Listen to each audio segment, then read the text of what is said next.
bila disebut tentang level pemahaman dan juga konsep reserve energy untuk diri sendiri. Tapi sebenarnya, ramai yang faham energi itu cuma dari sudut fizikal sahaja. Macam berapa banyak tenaga yang kita ada, berapa banyak kerja yang kita boleh siapkan, atau berapa aktif kita hari ini. Sedangkan reserve energy yang Amira Osman maksudkan adalah lebih mendalam. Ia bukan setakat berapa kuat kita boleh buat, tapi sejauh mana kita mampu menjaga dan melindungi tenaga dalaman kita supaya kita kekal tenang, stabil dan tak mudah hilang diri dalam kesibukan dunia. Jadi, video kali ni kita akan go deeper maksud sebenar reserve energy dari perspektif feminine energy dan kenapa ia sangat penting untuk kita sebagai wanita. Let's dive deep.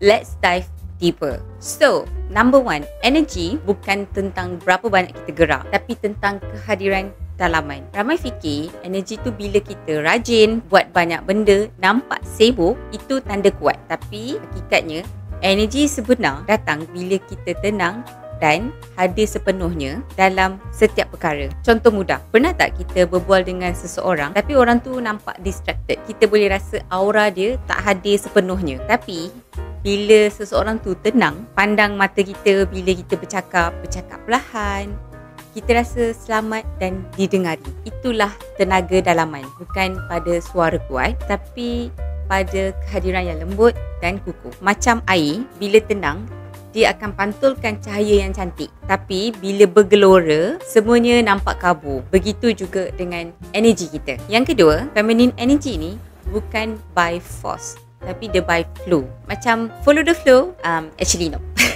Feminine energy bukan tentang kejar atau paksa. Dia lebih kepada tentang mengalir, menerima dan memilih dengan tenang. Contoh, bila orang salah faham dekat kita, kita rasa nak explain panjang-panjang sebab nak pastikan orang faham niat kita. Tapi setiap kali kita nak explain dengan orang yang memang dia tak nak faham, kita sebenarnya bocorkan energi kita perlahan-lahan. Kadang yang terbaik itu adalah senyum dan diam.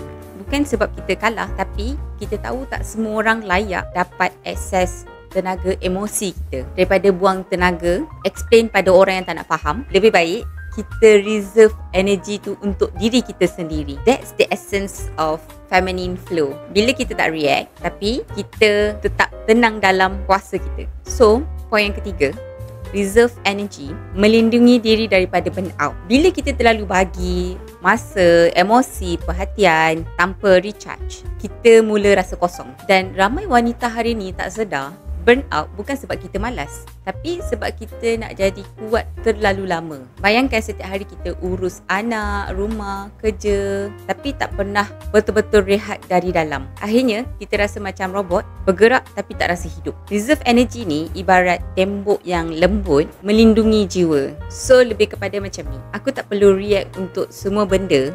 Aku pilih apa yang aku nak bagi daripada energi aku. Dan itu bukan tanda selfish, itu tanda kita menghargai diri kita sendiri. So, if you learn so much from this video, if you want to understand about what is the feminine energy, you can click the video here, or I see you in the next video. Bye!